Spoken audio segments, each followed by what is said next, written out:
Good evening, dear teacher Maria Augusta Rojas. Thanks for the chance to letting me show you my research about our topic, which is theories of language development. Okay, I mean, if you think about it, since we were born, unconsciously we were able to develop some skills that allowed us to actually be able to communicate our ideas, to start talking, to develop more complex thoughts and express them through language. This was, as I said before, something that took place automatically without us being conscious of these processes. Okay, it was a kind of a natural approach. Well, there are three main theories that try to explain this phenomenon, and let me start with the first one. It's called nativist theory. It was this American philosopher um, called Noam Chomsky, who actually stated that every human being was born with capability, with a skill to acquire language, thanks to a language acquisition device. And I mean, it's not like we have in our brains a special part of it that accomplish these functions. It's more a kind of an abstract idea. And thanks to the LAD, every human being is capable of learning the first language without much difficulty. Okay, and more than that, these LAD skills allow us to even acquire a second or a third language because, as we all know, um, all languages have something in common, right? Like kind of words, like, we have verbs, adjectives, adverbs, nouns, pronouns, and so on and so forth. So this was the first attempt to try to explain uh, how human beings acquire a language. Then we have another theory called the learning reinforcement period. But just before that, sorry about it, it is important to mention that uh, this capability, is especially active in a critical period of time since we were born until we are 8 or 9 years old.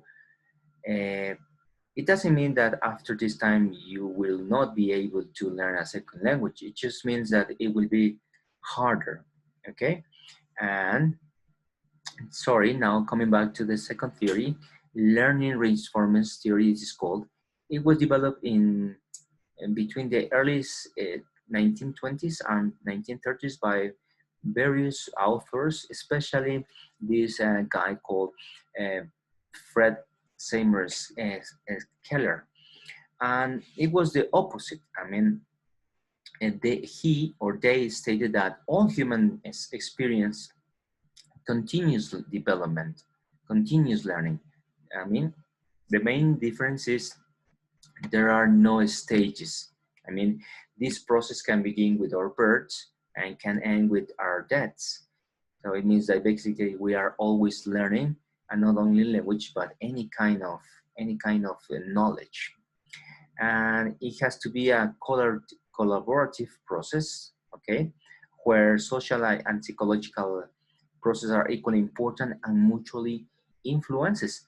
But this theory doesn't explain how come is that children or any other human being can actually produce new words or express new complex, because this learning theory is based on reinforcement, so that a human being has actually to listen at first one time or two times, and then by repetition or learning or reinforcement is the only way to acquire a language or a knowledge.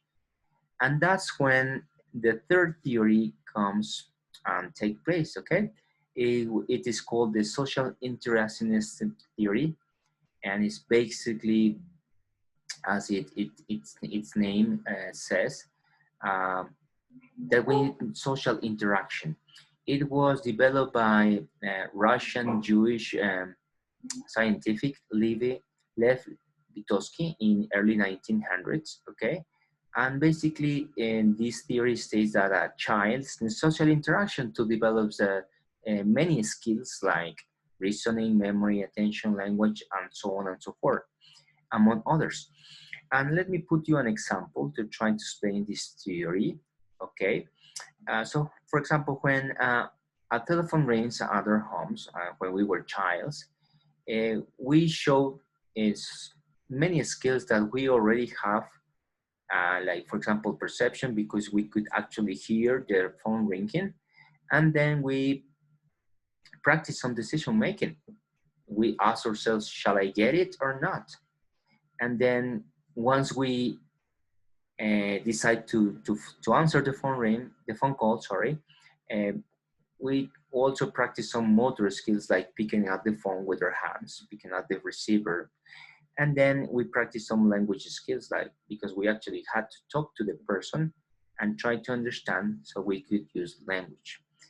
Now, this process is continuous, as I said before. It needs social interaction.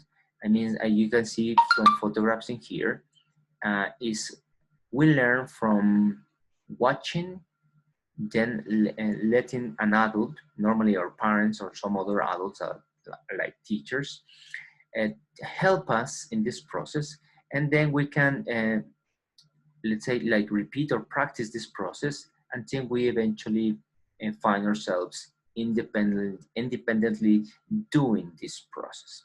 So these were the three main theories that trying to explain how a human being can actually uh, acquire the process of learning a language. Thank you for watching. I hope you like and enjoy as much as I did. Thank you. Bye.